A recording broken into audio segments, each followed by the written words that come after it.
welcome to the Left Wing Podcast. It is URC final week, and for the first time since the big South African sides joined the tournament, Leinster have made it to the title decider. They are looking for their first trophy since 2021, and standing in their way this Saturday at Croke Park is the Bulls, who have beaten them in two previous URC semi-finals. I'm Will Slattery. I'm delighted to be joined in studio by Luke Fitzgerald. Luke, how are you? Good, Will. How are you? I'm doing very well, thanks. Feels like a big week, and we've rolled out the big guns. We have Springbok Bob Skinstad joining us a little later on, and we also have Cian Tracey with us on the line. Cian, you're over in Portugal. What are you doing over there? Lions fever, Will. The Lions is upon us. The Lions are in the campus where Ireland usually train ahead of the Six Nations down in the Algarve, so a beautiful time of the year to get over here. Obviously, it's a bit different. I think it's only like 24, 25 players from the Lions squad, obviously with the Premiership and URC finals on this week, so a bit of a limited squad, but a first chance, I guess, to get in around the Lions and see how they've been finding their first few days in camp. Literally, my last trip there, I broke my ankle. You was playing paddle, though, wasn't it? Playing paddle. Yeah. It wasn't like that wasn't a playing days trip. Damn campus. Yeah. I like that Cian has such Lions fever. He's just skipped the end of the season. He just can't be contained anymore. He's like, the URC in the rear view. I'm going to Portugal. I think maybe that's due to Munster's exit, possibly the pain of that. Trying to leave it all behind, get on to the next bit of rugby action in the summer. Well, we have one game. It's a very quick trip, lads. I will be back in time for the big one this weekend. Give me the URC final. I'm serious. Give me the URC final this weekend in Croke Park between the top two teams in the league. I know the Lions in Dublin next week against Argentina will be a cool event, but it really is all about this weekend, really, isn't it? Yeah, well, we'll circle back to the Lions, maybe a bit of Lions chat at the very end of the show, but we'll preview the final first. You know, we had Reggie Corrigan in last week. We were talking about the vibes around Leinster. We were looking ahead to the Glasgow game. Thought it might be sticky for them. In the end, they were very dominant. Kind of looked maybe not completely like their old selves again, but certainly the closest they've looked to their kind of top performance for a number of weeks, probably since Glasgow came in the Champions Cup and were heavily beaten. It was 37-19 in the end, but I think that scoreline actually really flatters Glasgow as well. Like, obviously Leinster had a couple of tries disallowed. There was a lot of missed kicks from Sam Prendergast. What did you make of Leinster's response to what was a kind of a tough couple of weeks? Yeah, I thought it was really good. I mean, it was a lot of the things that I always think are so important in knockout rugby. I just thought they were really physical. I really thought they kind of muscled up, and part of having a great squad and one of the great advantages of having a great squad is that you can be physical and you can go from minute one and you can kind of bludgeon the other team into kind of submission, and I kind of thought that's what happened. Bar, I'd say submission, only that Glasgow obviously got the two consolations at the end, but they very much were consolation tries. So I thought it was a good performance. I think there's still probably some issues that they would rather, I suppose, weren't there. I think the issue around 10 is probably still hanging around, although my sense is that they will trust him to go ahead and get it right, although you can't miss that many kicks in a final. I really think that could be one of those things that will build pressure on a team that's already feeling a lot of pressure to get the job done.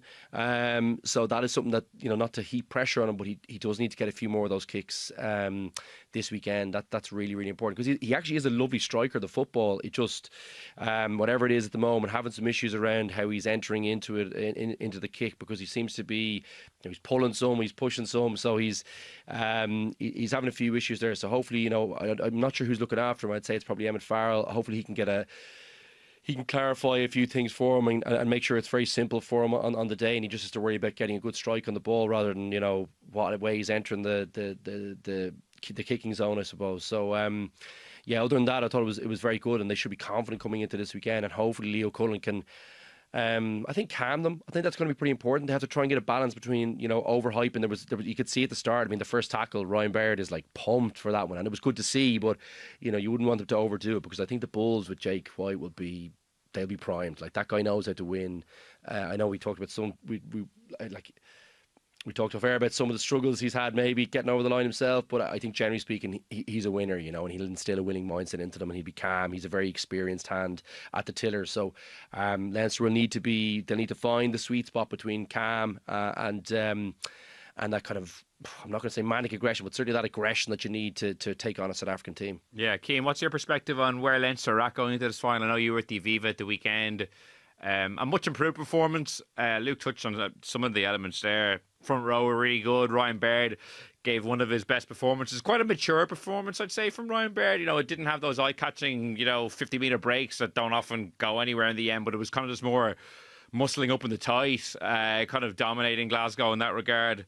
Tommy O'Brien had another great performance. Even that turnover penalty after 20 seconds. I don't think I've actually seen a quicker turnover penalty ever. I'd love to. There needs to be some statistician out there who can tell me if that was some sort of record.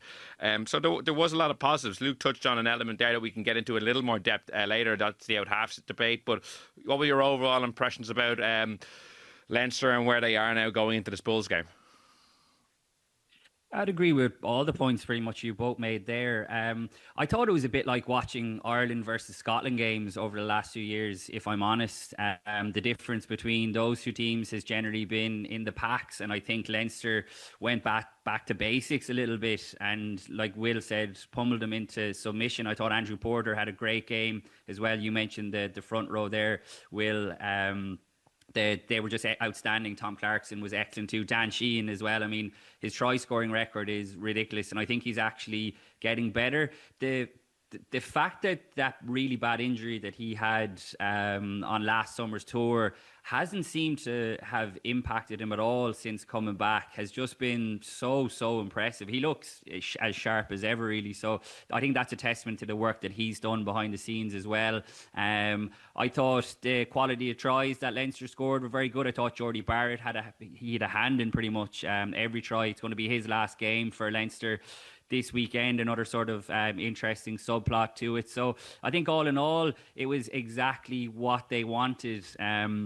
You mentioned the two disallowed tries, Scott Penny and Jamie Osborne, wasn't it? It could have been a complete blowout then if those two tries had stood, because Leinster had already scored 4 in the first half and then 2 chalked off. So I think in some ways they'll probably welcome the fact that Glasgow had a little bit of a fight back in them at the end. I know it had absolutely no difference on the end result, but rather than kind of pumping them as much as Leinster did in the Champions Cup, I think they'll take a lot of confidence. I think they probably got the feel-good mood back in, but I think all the things that they did to did to Glasgow, I don't necessarily think they're going to be able to do to the Bulls. Like, I don't see Leinster dominating the Bulls at scrum time. I think the line out is as well. Leinster lost a couple at the weekend. I think the Bulls are outstanding there. So I'd say their confidence has been restored, Will, but kind of safe in the knowledge that a very different challenge, I think, awaits this weekend. I do think one thing I would mention is that some of the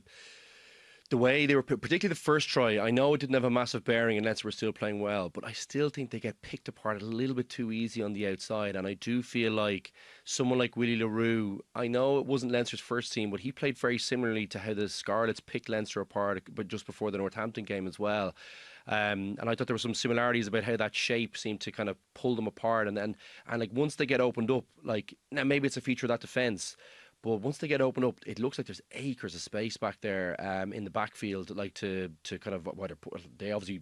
I thought that pass could have gone inside, but he kicks it through, and there's no one within. Like it's Andrew Porter is the nearest, nearly to chasing them down for the first try. So they get squared up easy, and if they don't get off the line, I still think they look a little bit vulnerable. So that'll be something I think that if I was a Bulls coach, I'd be thinking, well, if I can get Willie Le Roux there, if I can get the ball into the second receiver's hands without Leinster kind of having numbers, and if they're sitting on their heels a little bit, they're kind of like robots. They just keep coming forward, but they can't because the inside isn't coming up hard enough. They almost have to sit in no man's land, and they're still just checking off the numbers. And you saw that with some of Northampton's tries as well. They don't really. There's not much subtlety to the outside defence for Leinster. When it's on, it's brilliant. But if it's not, and they're stuck having to make decisions, I never see one of them throw a dummy and say, "Oh, I'm coming out," and then come back in. Dricko used to be brilliant at that. That's why I always reference that. And I don't see anyone doing that. So I think that's something that I think the Bulls can cling on to and say, well, look, like you can still pull this defence apart. Let's try and get ourselves into this situation. And I think we've got the guys to I think punish Leinster. I know I mentioned the 10 situation. We'll probably get on to that a little bit later on. But just when we're talking about just general parts of the game, that to me was still a little bit like, there's a journey for them to go on there. What do you think? Because obviously in the midpoint of the season, it looked like the defence was really humming, airtight, and then obviously the Northampton game, the Scarlets quarterfinals, they won. I'm not so much the Scarlets won before the Northampton game because the team was completely different. But the Scarlets game that they won, the Scarlets did get change in their not attack as much as well. they got. I know I'm referencing the one in Parky Scarlets because Yeah. I just think that it looked so similar to me to the Bulls' victory in the semi-final a couple of years back, whereby Willie Le Roux pulled them apart from that position where he's kind of deep lying, and the guys, he's so far back that you can't get to him no matter how fast you're running, unless you and if you really do try and get him, it's easy to kind of pick you apart because you've such a long way to go. You know, the line can become disjointed, I think. So you nearly have to sit in that position, try and creep forward, put pressure on him, and make him throw a really difficult pass. But he's a guy who can throw the pass, or he can do the crossfield kick, which I think he did really, really well against Leinster a number of years ago as well. So it's a while ago now, but that would be the area where I feel like, you know, I hope they're practicing that situation in training. I hope that they're using someone like a Farrell to kind of sit in that position, do crossfield kicks, throw passes over the top, maybe throw a few short ones in there as well. They have enough quality in the squad to simulate what I think the Bulls will do to them. And they will need to defend that situation quite a bit on the weekend, I think, alongside all the big pillars of the game, which are going to be your physicality against the South African teams in the set. Raleigh's now just reduced to running a scout team. Well, it's actually, so it's a real strength of having a great squad, Will, is that you can kind of run, like you have quality guys picking you apart or they should be picking you apart in training and exposing weaknesses and trying to simulate what the opposition team are doing. It's very difficult to do that if you have kind of young academy guys who aren't up to it, trying to deliver like some very difficult skills against what is nearly an international team in Leinster in training. So it was a big advantage when Leinster were doing it when I was there, because you had like brilliant players, you know, kind of simulating against you.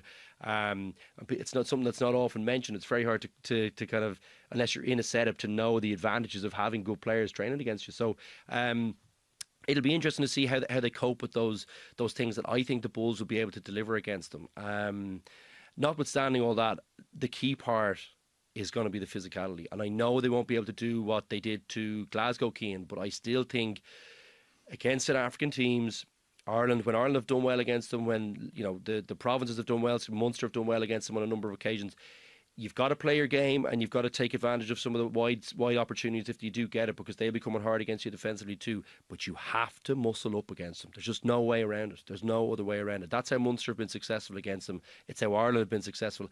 And I think when Leinster have played well against the South African teams, even without the full contingent this year, it's because they muscled up and they were really physical. Cian, it's funny, like it's like. Can I just come in on the defence there? Sorry, I think the fitness of Gary Ringrose will be really important this weekend. It sounds like he might be back. Look, I think Jamie Osborne is a fabulous player, but I think the 13 would be interested to get Luke's take on this. I think the 13 as the shooter in that Jack Nienarber blitz defence, I think Gary Ringrose has really improved massively in that role, and I think since Jamie Osborne has come in at 13, I think you're probably seeing that he doesn't have as much experience. The Scarlets picked him apart a couple of weeks ago. And again, at the weekend, he looked just slightly hesitant. I'd imagine, Luke, that it's a very tough role to play within that particular defensive system. I think Gary Ringrose has been outstanding in it. So I think actually if Leinster get Gary Ringrose back this weekend and maybe even move Jamie Osborne to 15, I'm not sure if Hugo Keenan's going to make it. I thought Jimmy O'Brien was really good last weekend, but just in terms of the power and the height, I wouldn't be surprised if maybe they look at Osborne at 15 and maybe Gary Ringrose at 13. It's my favourite position for Osborne, I think. I'm glad you mentioned that, Cian. I met Gary's mum actually in a coffee shop this morning, hoping that he's going to be available for selection, I think, because yeah, you're right, he's a key guy, and even if you think about that first Glasgow try, you know, I thought that O'Brien looked very exposed out there, and he kind of has to follow what happens inside him. It's kind of one of the things with being a winger. Now, I still think the wingers and the outside men could do a little bit more in terms of throwing a dummy here or there, just, you know, making someone make a decision who's throwing a pass, rather than just, you know, clipping the guy you're supposed to clip when you know you're not going to get there. I think they should show a different picture sometimes, but Gary makes that job an awful lot easier. You'll see him just kind of forcing himself up into awkward positions. Now, I've been critical of that from time to time. I think it makes it very difficult for him to stick all his tackles. But what it does do is it makes the guys on the outside's job very, very easy. If you get pulled forward by the guys on the inside, it gives less options for the ball player to throw the pass. His pass is through a tighter window, but also he has less time to throw the pass. So they're all things that work in your favour in terms of someone throwing a bit of deception on a pass, like throwing over the top late or throwing a short one, you know, showing that he's going to throw it over the top, and throwing the the dumping the short one off to kind of expose you in the wing. So they're things that kind of, if you have time, you can do those more easily. So my sense is that I think Gary will be critical there, but I think, getting comfortable in the position will still be important, because I do think if it's Le Roux in that spot, he is in a position that even no matter how far Gary comes up, I think he's still very hard to get to. He just tucks right back in there, and he's very comfortable with a cross-field kick as well. He doesn't have to be a pass. He just looks like he's one of those players who has so much time in the ball. And he's so experienced at this stage of his career as well, so he'll be used to seeing that picture all the time. Similar to what I was saying about the Leinster and the Ireland teams and having really good guys, having deep squads. He's in South African squads, so. And oftentimes he's been on the bench, so I guarantee he's been in the simulation against top-class players all the time. So that's why I think one of the reasons he's so good in that position, so calm at making decisions. So I still think Gary will be important, but Leinster will have to simulate that situation a lot, because the Bulls have the personnel to deliver. Yeah, speaking of the Bulls, myself and Luke had the chance a little earlier to chat to Bob Skinstad to get a bit more insight into what they're going to bring this Saturday. Well, it's great to get the view from South Africa now. We are joined by World Cup winning Springbok back in 2007 alongside Jake White, Bob Skinstad. Bob, how are you? I'm very good, my mate. How are you? I'm delighted to have a quick chat to you. I usually see you in a corporate environment. Now we're going to talk rugby again, but there's nothing wrong with that. No, great to have you on board, buddy. Appreciate it. Good to be here, guys. Yeah, Bob, how does the excitement for Bulls fans, for South Africans, compare to the Super Rugby heyday? We all remember that great Bulls team, and when they went up against some great teams from New Zealand, Australia, and I think they played the Sharks in the final as well. Is the excitement level similar? Is it bigger now? How would you describe the kind of build up to both of those finals? Yeah, I think it's growing. Like Super Rugby, South Africa had Super Rugby for almost 2 decades. So it embedded itself. We knew who we were playing. We had sort of weekly insights into what they were doing, who they were bringing. The Australian teams were on a high. The Brumbies were winning, and then it moved across, and the Crusaders were amazing. So we sort of knew the ins and outs. And then URC came along, and post-COVID, everybody was a little bit befuddled. They weren't quite sure what was happening to sport. Then we had the Lions tour, which went ahead with no fans, and I think you guys have experienced it as well. The rise in the interest in rugby has been stratospheric. So it's great to see it again. The rivalries aren't quite there yet, because let's be honest, Leinster wouldn't have played the Bulls on a regular basis for years and years. And before this tournament, they wouldn't have played each other. So now there are a few examples of semi-final wins or final losses, or league opportunities to knock each other over, and we're starting to build a bit of, I don't know what you would call it. It's almost like detritus, if you want. You know what I mean? We've got the scars of being in the tournament together. Oh, I remember that guy, tackled that guy. This was happening on that day, etc., etc. So I think it's building. I think it builds.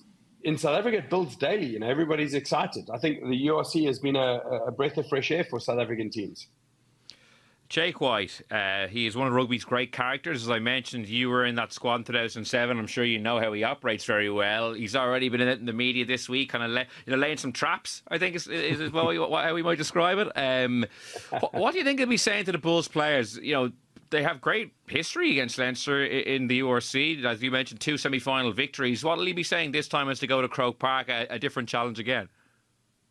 Well, I think, Jake is, and you're right, he's a great coach. His record speaks for itself. He's also a great rugby politician, which is important, because you need to be a little bit of a, you need to sandbag for the team when they're taking shots, but you also need to maybe shoot the odd missile over the top when there's not too much going on, just to create an environment. And he knows that environment well. I think he'll be saying to them, he'll say, guys, of course it's Leinster, and at the moment they're an unparalleled team in terms of, the points they accrue and the type of rugby they play and what they look like. But we've been okay. We've had a win or two, and I want you to believe in yourself. So I think he'll be building some narrative around that. Yeah, and Bob, if you're thinking about this Leinster team and maybe how they've performed in the latter stages of all the competitions they've been involved in, I was going to say namely the Heineken Cup, but they've had the same issues in the league as well in the knockout stages. Where do you think that the South African teams will be thinking they can attack Leinster? My feeling is that the Bulls have been one of the best teams at exploiting some weaknesses or perceived weaknesses against Leinster over the last number of years. Yeah, I think so, and hopefully I'm not too controversial here. I think Leinster are an outstanding outfit. I really do. But a little bit like some of the greats in tennis or the greats in cricket, even. They do the same things incredibly well. So they don't deviate too much from the path. Yes, they innovate in attacking lines, in tap and goes, in lineouts, etc. But they run the A, B, C, D so flippin' well that suddenly you stand up and wipe your eyes and you're 5 tries down, because they initiate the move, they create the momentum. They fulfill the sort of taking the opportunity and the spaces in front of them, and then they score the tries. Great team, okay? But very studyable. It's like having a great maths teacher. It's the same sums. It's the same sums. If you learn the sums, check when the sums are coming up, you can deliver. And I think where Leinster have maybe fallen is that if someone makes them deviate from the path, they're not as confident. And maybe they make a small mistake. And maybe someone gets under the skin, and maybe there's a bit of argy-bargy or pushy-shovey, and someone says, the ref's not treating us like they were, and then suddenly they've lost a 1-point game. Remember, this is all I think. It's not factual, but I would imagine where Jake and his team are very good is that they assess their opportunities and their opposition very, very well.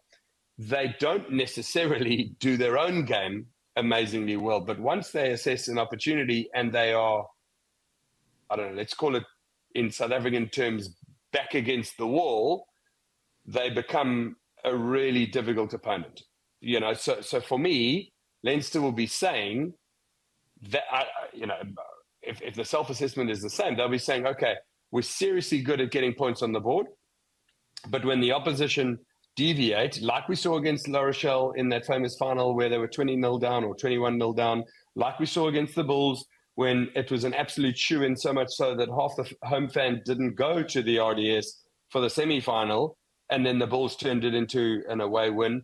Like we've seen in critical situations, if they're just copying the same thing, the Bulls they'll do their work and they'll come in there and they'll try and disrupt. So I think that's where they've got to be prepared to be able to change. I don't know, Lukey, help me here. Maybe change plan, change script. Yeah.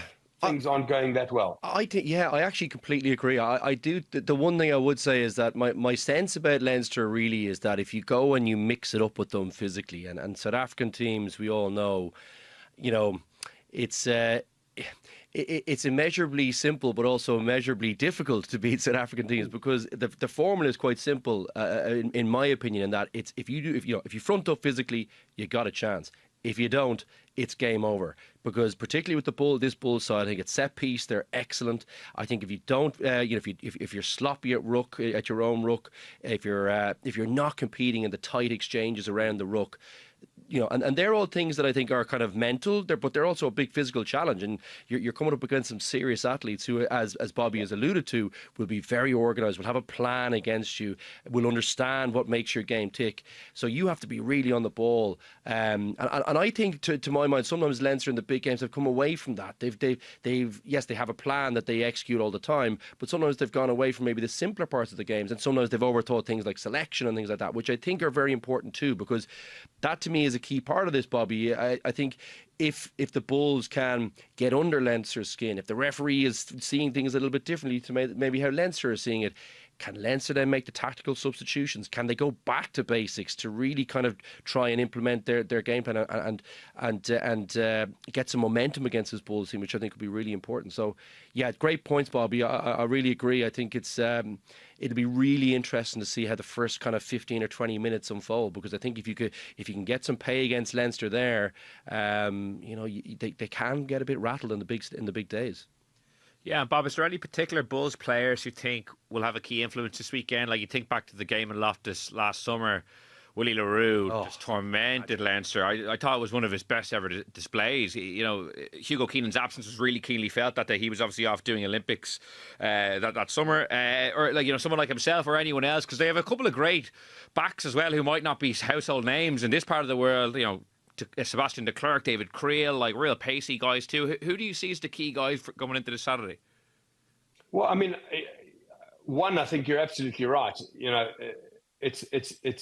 They're not household names yet, but I mean, these are guys, and we should probably talk a little bit about the fact that both teams are missing household names. They're missing. They've got a couple of injuries, and they've piled up the injuries or whatever. I love de Klerk. He's a great open running player, but defensively he's incredibly. And remember, they're missing Kirkley Orense, who's a World Cup winning finisher of the highest order, and he stepped in, and I think he scored 3 tries in the last 3 games. So you got to think to yourself, actually, if you take your eye off the ball there, the guy who turns up who was on the reserve list might actually be good enough to get you into a really good position. I think when you look at unfortunately, Cameron Honeycomb, who I think has been, a bit like Callan Doris, a cruel injury. Both guys, they're not there. And in the semi-finals, the guys were missing serious players. But the people who are coming in and to replace them. I mean, for me, I think where Jake White's been really smart is he's kept a number of players. What would you say? He's kept a number of players warm. So the South African guys would look at the squads and say, okay, well, we don't necessarily have Andre Pollard like we might have had a while ago, but when we're going to be counter-attacking from the back, we could have one of 3 people doing something. Leinster wouldn't know or have the script for all 3 of them, and that's the difference for this match. Yeah, I think that depth chart in South Africa is something that maybe we underestimate. I think Leinster certainly have that here. There's been a kind of conveyor belt for the last 10 or 15 years coming particularly from the school system here, but South Africa is very, very similar, and they probably have more of them. So not surprising to hear Bobby say that, and that'll be something that I think will be key, because if you think about the South Africa and why they've been so successful, a portion of it is, of course, the big parts of their game that we kind of mentioned just previously, your set piece and your kicking, etc. But those out-and-out finishers out wide, South Africa always have electric finishers out wide, and they always seem to be really clued into the game and understand, where opportunities are. And you think of your Colbys and these guys over the last couple of years, even when South Africa have not been playing well, those guys are switched on. One mistake, one high ball that you drop, they're on it. And the Bulls have those guys too. And again, some unknown guys that maybe we don't know. So our Leinster aren't that familiar. You look at, just to jump in there, you look at Ringrose prepared. I mean, he made an amazing break against the Sharks, sort of cut from the back of a turnover, cut the field in half, and then a long wide pass found de Klerk, and everyone goes, oh, okay, de Klerk scores a try. But Ringrose prepared, everyone's going, who the hell is that? He's got a couple of tests. Yeah, got a couple of tests. He's been in and around the Springbok squad. He's played for the Bulls, had a couple of seasons at sort of starting 9. Then he went to the bench and then he came back. I mean, these are guys who they can play. They can properly play, and I think that's why it's going to be a fantastic contest. Bob, is there any sense of pressure on the Bulls? Like, Jake White has brought the Bulls to 2 URC finals. They lost both of them. We're focused obviously on Leinster and their ability or inability to get over the line in a final for a number of years. Is there any sense of that building in Bulls territory, or are they coming because they're away from home, and are they a bit of an underdog? Or how are people kind of viewing that in South Africa? Yeah, I mean, I think there's always pressure. South Africa is it's a goldfish bowl for rugby, because it's everything we think about, it's everything we do. And everybody's about to to sort of start commenting on how the Springboks are going to do. We've got Russie's announced a squad, and we're going into a Test match series. So the pressure is huge on an individual basis. But I think as a team, Jake is a good enough coach and a quality enough manager to understand how to diffuse the pressure on the team. He'll make it about the title, the journey they've been on, the time they have together. Jake's a very much a shared experience kind of coach.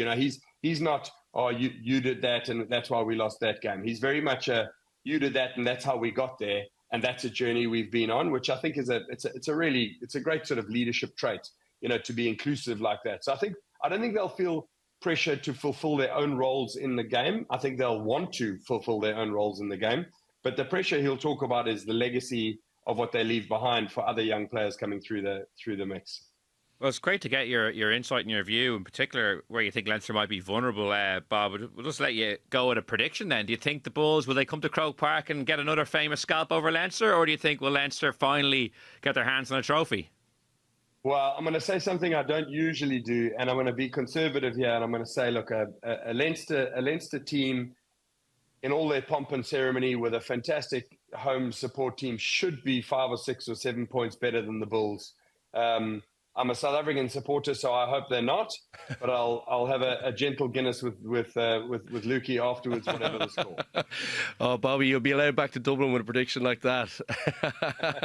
Very, very, very political. Look, thank you very much for that, Bobby. Really appreciate you coming on. Great to get the view in a massive week for both Leinster and the Bulls. Thanks a million, buddy. Absolute pleasure. Great to chat to you guys. Luke, it was brilliant to get Bob on and get his insight. Particularly liked kind of what he was saying about, I suppose, where the South African view of Leinster, kind of about, what was he kind of saying, that they have one style and they're unbelievable at that style. Maybe not just one style, but that if they're knocked off their rhythm, that they struggle a bit with. That's why I am interested this weekend to see, like, they're at home. There's a sense they've rediscovered their mojo against Glasgow. But if the Bulls do get a good start, if they do get a foothold in the game, how Leinster respond from there? Yeah, look, Bobby will know better than anyone about, one of those kind of great back rowers in the game. I know he was a bit of a top of the ground guy, in terms of being a brilliant athlete and a great runner. But he'll know, for me, to know South African back rows playing against the likes of New Zealand. New Zealand are kind of similar, they have a way, it's kind of like, try and stop us, and Leinster are a little bit like that. And I think teams have been able to do that against them. They've been able to stop Leinster. And I think it's very interesting to hear that kind of perspective. And someone like Jake White, I think, he'll have a pretty... I think they have a really good idea about the areas that they'll be trying to target to make Leinster uncomfortable. And I don't think that's rocket science, by the way. I think there's a blueprint. La Rochelle have been great at it. I mean, Toulouse probably not so good because Toulouse got to play their game, I think. But La Rochelle have been able to knock Leinster off the perch. And I think the point about refereeing, how will he view the breakdown? Because that's an obvious area where you get at every team, but Leinster particularly. So all those things will become very important on the weekend. And I do think that, Leinster at times, whether it be who they select to play the match, or when they decide to bring on their bench, things like that. They haven't always got those things right, I think, in the big game. So I think it's very important that they game out all those situations to try and say they get a big injury earlier on, or say the referee's looking at something different, and maybe someone like Scott Penny or whoever it is, how do you use him in a big game this against a big South African team? I thought he was brilliant against Glasgow.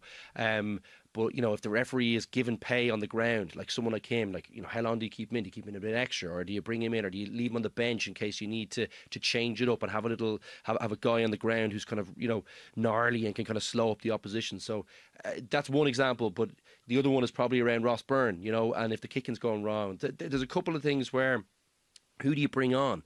And I do think Leinster need to game out all those scenarios and be very clear about what they're going to do in each one, because I don't think I thought Bobby's point about how Jake White will approach the game was pertinent, because I think he'll be trying to disrupt Leinster maybe more so than maybe implementing a Bulls type game plan that he does all season. I also enjoyed that point. It's like he thinks that Jake White is better at disrupting than maybe actually implementing his own game plan. Yeah, that was my sense of it. Yeah, do you know the way? And I think that's really, it's a bit like the Mourinho style versus, say, a Pep style. Like I would consider a Lancaster maybe a bit more like a Pep style, where he's kind of playing attacking rugby and, to try and stop me. Probably, I'd say Saracens were quite similar to that as well at a point. But then you look at, say, a Mourinho style, and maybe Jake White's in that mould where he can kind of really disrupt. Joe Schmidt's great at that too. Even for Jake White, like they've beaten Leinster in 2 semi-finals and lost the final both times. So it's like, he was able to like implement this kind of game plan to like get under Leinster's skin or to knock them off their rhythm or just to outplay them, and then couldn't finish the job. Yeah, so maybe he is the kind of Mourinho-esque style, but can he get the trophy? Like Mourinho was always able to get the trophy. So, that point we made about the pressure being on Jake, I think that there will be I think he'd want to get the win. I think there's a little bit of pressure. I know there would be slight underdogs, as you mentioned to Bobby there, but not by much. I think people are expecting this to be a really tough battle. Cian, we've probably left the out half discussion alone for enough time. We need to bring it front and centre because it's something that a lot of people are interested in. I know you were writing about Sam Prendergast's performance after Saturday. 5 missed kicks. Another poor defensive outing. Tyler Blandall, I thought was interesting kind of defending his performance, saying he thought he played well. He more pointed to, I guess, how the overall team played and was kind of saying that Sam Prendergast's performance allowed the team to play that way. Potentially, but I just think to ignore all the mistakes as well. I reading those comments, they didn't kind of, I don't know, I didn't really know what to make of them. Like, what's your assessment of where he's at? Like, for me, I don't think he should start this weekend. Just on form, on how he's playing. I think he will start. I think the investment has been made, the decision has been made that this is what they're doing. But I just don't think you can stand over how he's been playing over the last couple of weeks and say that he warrants a start in this final. Well, firstly, I don't think Tyler Blandall or any coach is ever going to come out and publicly criticise, particularly a 22-year-old in such a key position. Andy Farrell did it. Although he was 25, maybe he was Jack Crowley, maybe, yeah. Well, speak of the devil, Andy Farrell, the reason why Sam Prendergast is in this position is because, and it's worth repeating, that Andy Farrell was the one who fast-tracked him back in November. Now, a lot of people would argue prematurely so. Maybe the body of evidence across the season would support that. I do know what Tyler Blandall means. I think it was a better attacking performance from Leinster last weekend, and I do think you have to give credit to Sam Prendergast for that. I think one caveat that I think we should mention is that Glasgow were pretty awful. I didn't even mention that at the very start when we started talking. I was so disappointed for defending champions to give up their title with such a whimper like that. I thought it was really poor. But he's in a tricky spot, I think. Like, all 10s, particularly young ones, are going to have ups and downs. And the problem for Sam Prendergast is that he is learning valuable lessons in the harshest of environments. Now, look, we've all spoken about his defence. I think the worrying thing for me about his defence is that it actually seems to be getting worse. It doesn't seem to be getting any better. I think I've made this point before that I'd imagine he's working very closely with someone like, obviously, Jacques Nienaber as Leinster's defence coach, but Sean O'Brien, who's Leinster's contact skills coach, who one of the best tacklers in the game. And look, no one is expecting Sam Prendergast to be able to tackle like Sean O'Brien, but just in terms of technique and things like that. But it still seems to be a big issue. And I suppose for me, Will, if a player has such a glaring deficiency in his game, as I think everyone would agree that Sam Prendergast right now has, I think pretty much everything else you have to do has to be of a particularly high standard, especially when it comes to goal kicking for an out half. And I think, and Luke touched on it earlier, I don't know if it's something in his setup or if it's something in his routine, but he's missing. I don't know, he hit the post with one the other day, but generally he's been missing the target by quite a distance. And I was thinking back to this on the flight over today that remember against Harlequins at Croke Park, Ross Byrne came on and took over the kicking duties as well. Sam Prendergast had a difficult day there as well. Now, that didn't happen at the weekend, and I would imagine you touching him as well, Luke, that he's working very closely with Emmett Farrell. But for me, and I suppose it's pertinent because I'm over here in Portugal at the moment, going to chat to a few of the Lions players tomorrow, that it feels like such a missed opportunity from an Irish rugby point of view that Johnny Sexton isn't going to be going on the summer tour to work with Sam Prendergast on his goal kicking and to work with Jack Crowley, by the way, because he's had his struggles from the tee as well this season. Instead, Johnny Sexton is going to be working with Finn Russell and two of England's hotshot young 10s. So I know his contract with the IRFU doesn't start until August 1st, but it feels like such a missed opportunity that Crowley and Prendergast aren't going to get to work with Sexton on the summer tour, particularly around the goal kicking. But as Luke touched on as well, you cannot leave 11 points behind you in a knockout game. Leinster got away with it at the weekend. I would be surprised if they got away with leaving 11 points behind them this weekend against a much better Bulls side at Croke Park. So they're sort of my general thoughts. I would absolutely would start him. I would disagree with you there, Will. Why? Why does he have to start? Because I thought Leinster's attack was much better last week, and I thought Sam Prendergast was involved in some of their brighter moments when their attack was flowing. And I think if you were to drop him now, I think it could potentially have a detrimental impact on him going forward. Are you talking about playing Ross Byrne, a guy who has, look, obviously he's an utmost professional, but he's playing his last game for the province. He hasn't had a lot of form to speak of because he hasn't played lately. Kieran Frawley has had a really difficult season as well since November. So I don't think either of the other two have shown enough of a body of evidence. Leinster, how many times have we been critical over Leinster not getting over the line when Ross Byrne has been playing in 10, so starting at 10? So I think Sam Prendergast has earned the right to deliver at the weekend, but he's got to get stuff like the goal kicking right. And I don't know if it's going to be pre-season or whatever, but the defence, like opposition teams are has he earned the right though? Having a field day. That doesn't feel right. Has he earned the right? I just. He's played majority of the season for Leinster, who finished top of the URC comfortably. Okay, he had a difficult day in the Champions Cup semi-final. He wasn't alone in that. No. But I think, what has he played? 23 games for club and country this season. I think it would be incredibly harsh to drop him now for the final, but maybe I'm in the minority here. I kind of just feel like you have to just pick what's like, so... It's such an. I think what makes your decision probably the most likely outcome is that I think the form of the other two players. So and I think that's the most that's probably what I agree the most with. The one thing I would say is that coming up against South African pack and those Bulls midfielders, I'm like, just there'll be a lot of people run down his channel. Good athletes, a lot of good athletes running down his channel. Like that's we talk about Jake White and picking areas where Leinster are weak. You've heard me saying this since the start. I said, I thought this problem was going to get worse. I've been saying that every week. Well, I said, if he doesn't get it fixed quickly, this is what's going to happen. And I think that's probably what's transpired. Doesn't take a genius to figure that out, but that's what happens when you come to the top level, you play the big teams. There's very little between you. So you got to pick something. He's something now. He's something if you're the opposition coach, the opposition team going, okay, well, let's run there because we're going to get an easy gain line. Like that's really valuable to you in a big game. You suck in an extra player generally to try and help them out.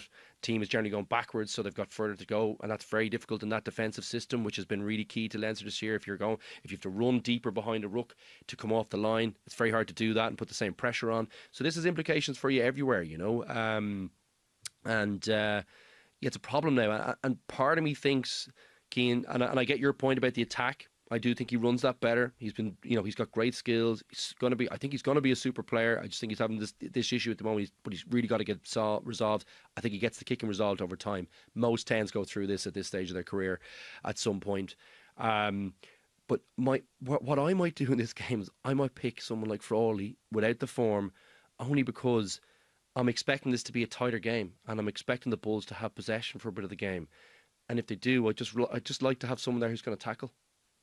Is that a really simplified way of thinking about it? I think it probably is, but I don't know. I think it's probably a logical way and a pragmatic way of thinking about it too. That let's operate on the basis that this is going to be a 50-50 game. Maybe slight bias to Leinster being at home, etc., but not by much. I think in the final, the nerves will be there, and there was a lot of pressure on them. So I picked the guy who's going to tackle for me, and I know that's a really negative way of thinking about the game, but. That's what I think, and I think he's a great. He's been a pretty good kicker, but you've also got Barrett there who can take the kicking duties over. So maybe that nullifies that issue between with Prendergast too. But Luke, just on that, do you think though that if that was in Leo and Jack Nienarber's heads, that they would have been looking to get Frawley? Let's just use Frawley as an example because you mentioned him there. I think you're right. Sorry, Cian. Get him more games.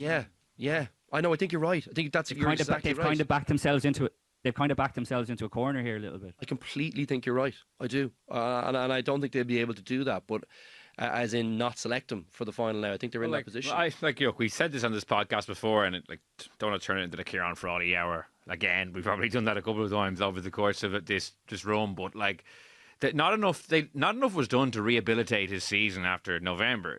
Not only for this campaign, but for future campaigns. Unless they plan on picking Prendergast every week for the rest of his career, they will need Cian Frawley to play, and they at very least you'd think would want the option to start him at out half. Whereas now, as you say, they'd be throwing him in with very little form to speak of, because Sam Prendergast isn't playing well. But ideally, Frawley started the first 3 matches of his season at out half when he came back in from the summer. He was brilliant. He played really well. Obviously, November didn't go well. He started 3 times at out half since November. So over the course of the rest of the season, he started the same amount of games as he did in the first 3 rounds. And I'm pretty sure you can't pick him off that basis. Yeah. But I'm just telling you now. My feeling for it is that there's just the way things are going, that I probably would go with Frawley. And that's me from the outside, not watching training every day, all those kind of things. But let's face it, training is training. It's simulated. There's no contact. Frawley's better in a contact game. And he's got a big boot, as Prendergast does, but I think he's got a big boot. When he's on form, I think Frawley's outstanding. I agree. I think they've boxed themselves into a bit of a corner here in that, they probably stopped selecting Byrne, which I think is probably reasonable enough because he's obviously leaving the club.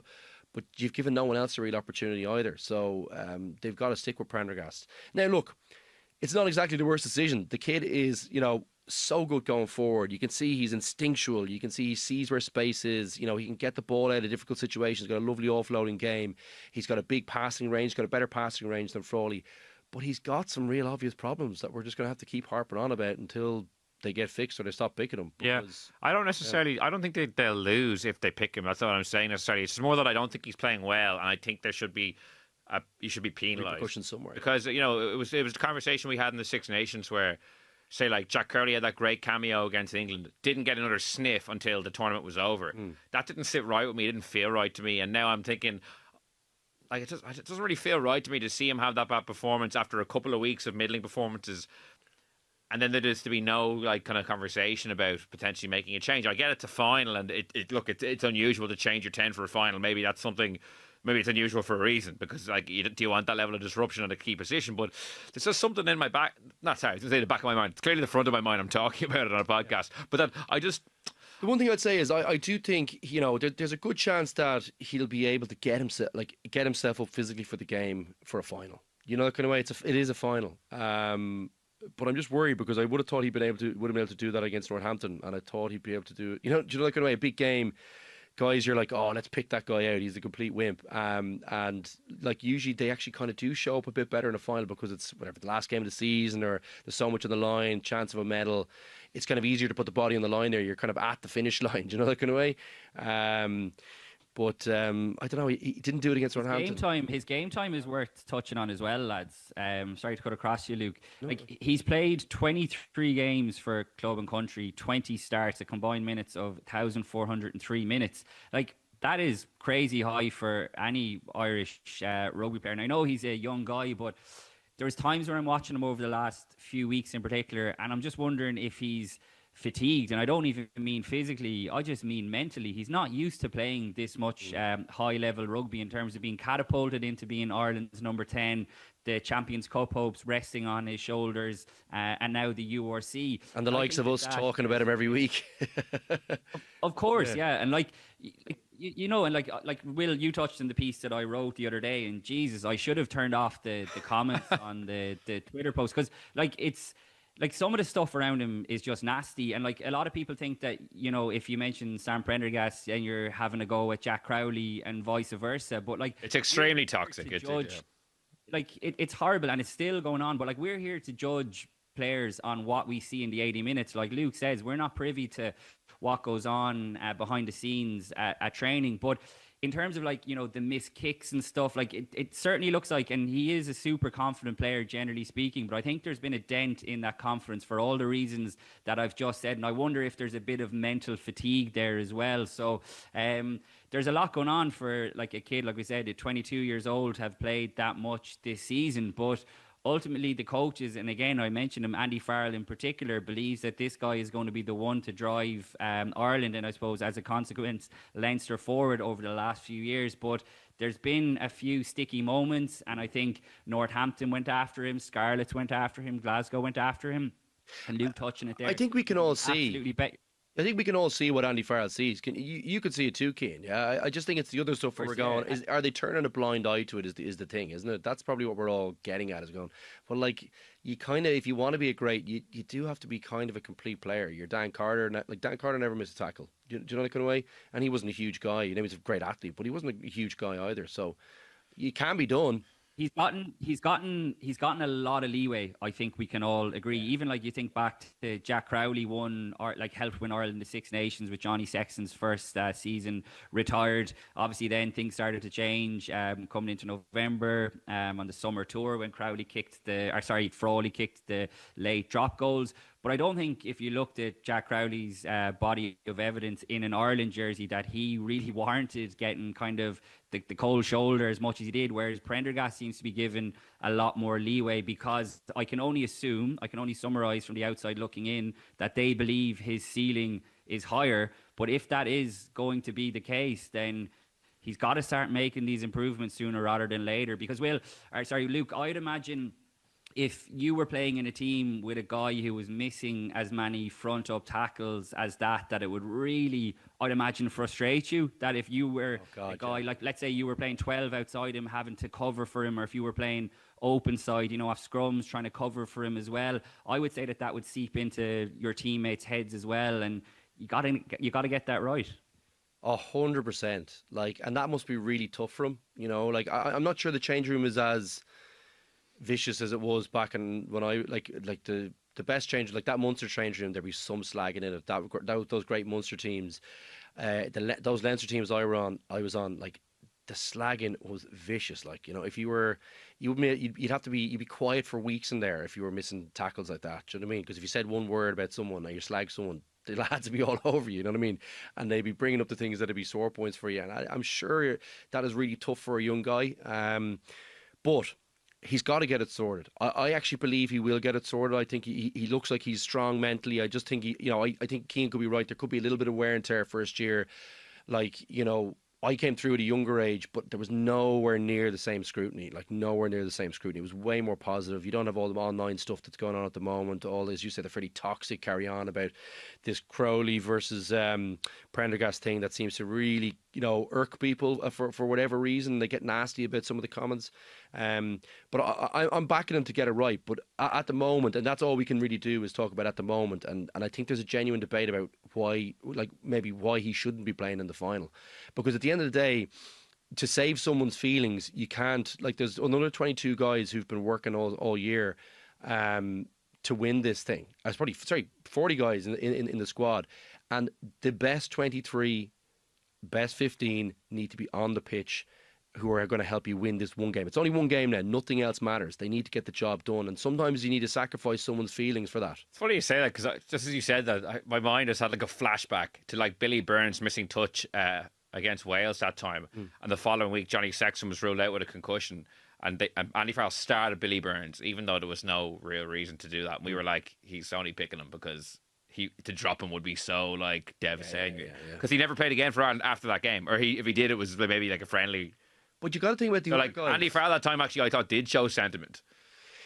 Yeah, or maybe he just didn't crucify a guy for one big mistake that, and he had been playing reasonably okay at the time. Reasonably okay. And, look, I don't think there is a massive amount of room for sentimentality in rugby. I don't really like it. I think it kind of sacrifices the other people who are playing, at the time, and you should be trying to win every single game that's in front of you. I think that's the respect for yourself, but respect for the opposition, and also respect for the other people who are putting in.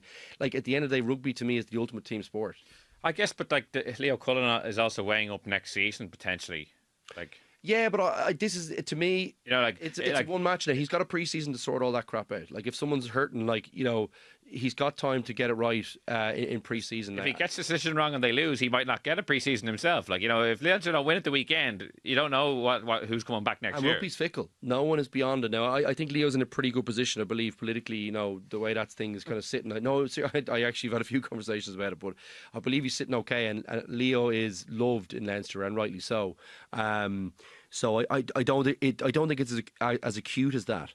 But I still think, like, professional sports is fickle.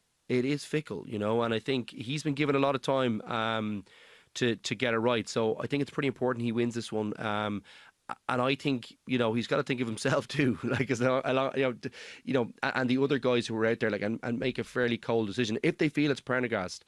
And part of that might be because they box themselves into a corner. Then it's Prendergast, and that's it. But if he feels like it's someone else and he's worried about the defensive stuff, and I would be, if it was me, I'd be a little bit worried about it. I might be going a different direction this weekend. Cian, would it be remiss if you went into the Lions press conference this week with Andy Farrell and was like, look, I just want to ask you about Sam Prendergast. Like, I know you're here to talk Lions, but I'm like, what? No, let's go back to November, Andy, and go through that thought process again, because Andy Farrell, as you say, set this train in motion back in November, and it's December, January, February, March, April, May. He's got it right so many times. I think, he deserves the trust, but yeah. But he's kind of, in a way... But the thing about it is that neither Jack... Sorry, I was so bemused by how this has played out. I was almost lost for words there.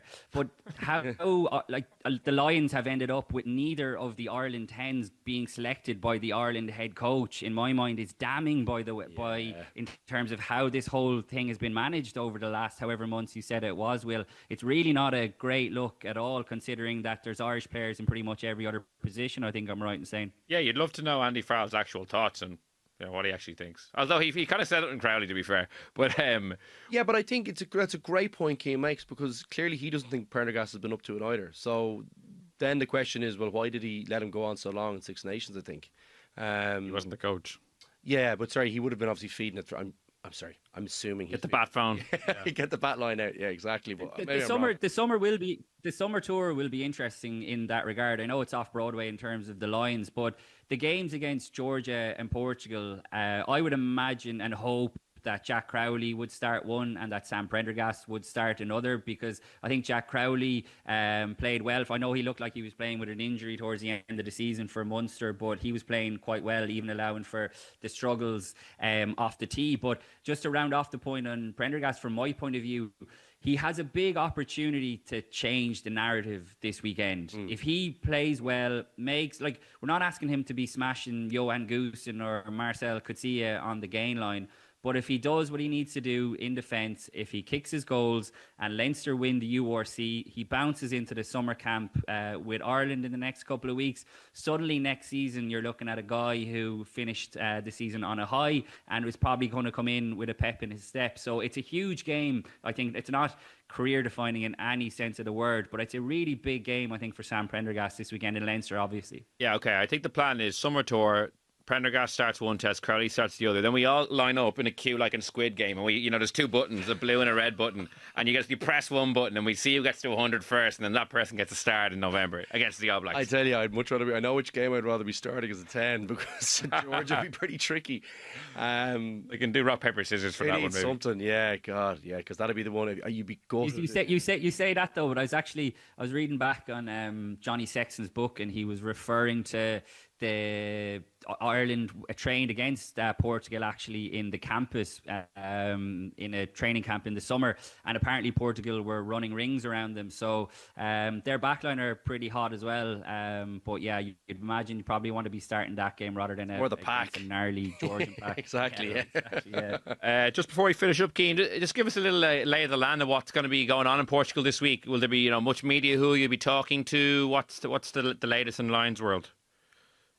Yeah, so like I said at the start, there's a very reduced squad. I think it's like 24, 25 at the moment because of the Premiership final this weekend, and obviously the 12 Leinster players who are competing in the URC final. So that's probably been mirrored, I think, by there's only a handful of journalists over here. I think I'm actually the only Irish journalist who's travelled over. I think the rest of them probably busy back home getting ready for the URC final because it is such a strange week to be having a Lions training camp while the season is going on. Now, thankfully, the game itself next week isn't clashing, so I think you can nearly pick the team itself, Will, for that Argentina game next week, because it's a case of kind of last man standing. So in terms of who we're chatting to, I think it's the forwards coach, John DL, who I have to admit I've never spoken to before. We're going to be chatting to, and I am hoping to spend a bit of time actually with Finlay Bealham. What a story that was earlier this week. I mean, cruel on Xander Fagerson to be ruled out of the tour, but a brilliant story for Finlay Bealham.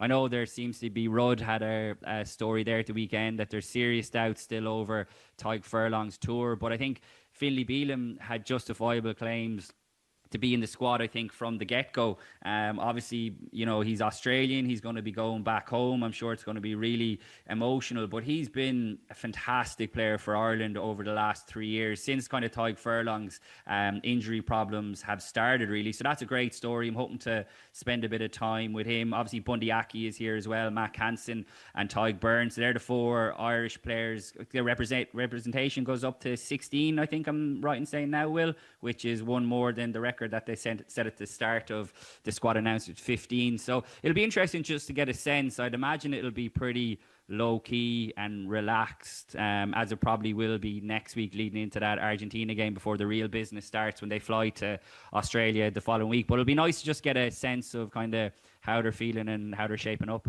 Yeah, and obviously we'll talk about that Lions game against Argentina in more depth next week. It'll be an interesting week to have them in Dublin and playing in the Aviva on Friday week. And ironically, like, the biggest beneficiaries to, like, say, an injury to Furlong or an injury to Caelan Doris could well be Bealham and Jack Conan. Like, they could be guys who maybe get propelled quite close to the test team as a result. We'll finish off with predictions then. Leinster Bulls, 5 o'clock Saturday in Croke Park. Do you think Leinster finally lift a trophy on Saturday, Luke? Yeah.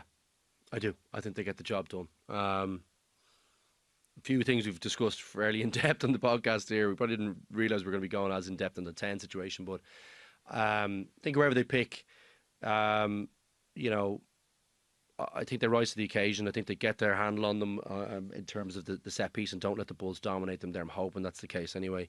And then for the rest of it, I think if they put in a big physical display like they did against Glasgow and they're focused on doing the simple things right, they give that backline an opportunity to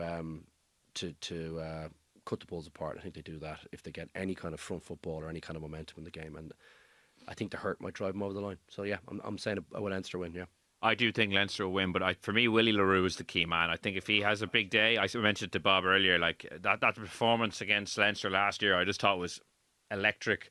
Sorry, electric's the wrong word. Just precision. It was just picked them apart. Picked them apart, exactly. Yeah. If he gets time and space in the ball again in Croke Park, I could just see him doing something similar. But I think he'll get it. I think it's just how Leinster manage it. Yeah. I'm hoping that it's not a surprise to them, you know, that shape that they run where he's very much kind of sitting back very deep with all the options, and even against that really hard defence, he seems to have that extra bit of time. You can still prep for that. And I hope they do that this week, and they've got good guys who can kind of simulate it. So such a good player. Oh, he's he's always one of those guys, great skills. It just shows you having great skills, being a good kicker of the ball, being able to do lots of things. Because he's also a threat with the ball. He's not as much of a running threat as he used to be, but if you can do all the skills for any young players, it really opens up all the pitch for you and makes you so dangerous. So. Very niggly as well. Like he's real mouth. He's a great competitor. Yeah, great player. Great player. So looking forward to seeing him this weekend. Kane, you can have the last word. Then do you think Leinster got the job done? Yeah, I think I'm optimistic. Like the Bulls, the travel and all that's involved. I don't think we can underestimate that. I know they're used to doing it at this stage, but just on Willie Le Roux, I mean, time seemed to stand still in that semi-final last week, even against a blitz defence like Leinster's. But I think his insight, Johan Goosen at 10, I thought was very good as well. They know the intricacies of Jacques Nienarber's defensive system. So I think that really helps when it comes to unlocking it. I think one point I'd like to touch on as well before we go, lads, and Luke touched on it earlier, is the discipline. The Bulls have the worst disciplinary record by a distance in the URC this season. They've had 19 yellow cards, the most of any team. They've had 4 red cards, the most of any team. And I think the interpretation around the breakdown of this and the scrum of Andrea Piardi is going to be crucial. Now, I have to admit, I was slightly surprised to see that Piardi got the honour of refereeing the URC final after his third final in a row. How is that possible? Like that does not speak well. They obviously think he's the best. I don't think it sends out a good message, if I'm being honest, but a referee made such a high-profile error, ironically enough, in the Bulls' favour against Munster in April back in Thomond Park, but I just really wasn't expecting that kind of thing to be rewarded, for want of a better term. But I think... sorry, Cian, just to come in on that, like, sorry to cut across you, like, we were talking about, like, accountability for players, and it doesn't sit right if a player makes They're assessing him all year, Bill, or all year, Will. I know, but... I agree with Cian. Like, he had some high profile mistakes in the last kind of back end of the season, and to get the final off the back of it doesn't seem right to me. Sorry, Cian. I just wanted to say that. Yeah, no, like, I just think it's worth kind of touching on that. Like, he could have a big impact on this. Like, an early red card, if the Bulls don't tighten up their discipline, could be really key as well. But yeah, I think I'd be cautiously optimistic. I think it's great to see that the tickets are selling really well. I mean, it's never going to be a sellout. I don't think anyone was expecting it to be, but it seems like there could be 40 to 50,000 people at Croke Park this weekend, which would be a great effort considering it is going to be the majority of Leinster fans. And yeah, I think they're well set up, like we touched on, to round it off from the very start. I think they've got a little bit of confidence back after what they did to Glasgow this weekend, but I think their feet will have kept on the ground because they know that the Bulls will provide a much, much tougher challenge. But I think Leinster are good enough to finally get the job done. Well, it's set to be an exciting game in Croke Park this weekend. I'd like to thank Cian and Luke and Bob Skinstad for joining me on this week's episode of the Left Wing Podcast. We will be back next week to review the URC final and to look ahead to that Lions versus Argentina game at the Aviva Stadium. So until next time, thanks so much for listening, and goodbye.